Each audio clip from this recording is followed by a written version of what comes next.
se ti zdi, da v prvih šolskih dneh ves svet stoji na glavi, ne skrbi, nisi edini.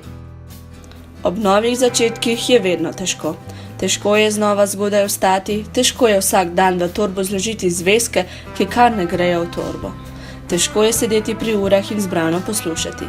In kot da vse skupaj ni dovolj, je treba po pouku še na interesne dejavnosti.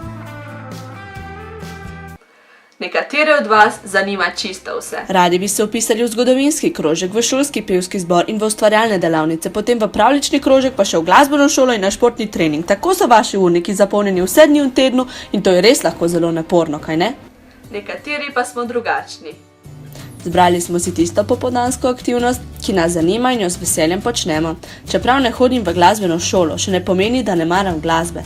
Nasprotno, še med snemanjem si ves čas prepevam. Pametno je torej izbrati, toda kaj in kako. Enostavno, izberi si tisto, v kateri uživaš.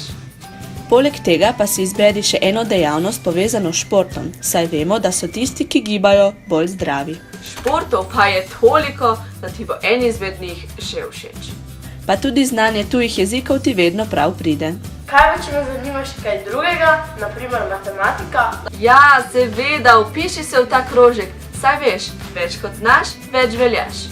Ampak tudi malo lenarjenja, pa verjemite, da nič ne škodi. September torej naj ne bo mesec brez glavega polnjenja urnika, ampak čas za razmislek, kaj te resnično veseli. Če ti je bil ta video všeč, ga lajkaj, ne pozabi se naročiti na ta kanal. Če pa te zanima še kaj več, si preberi na časorisu.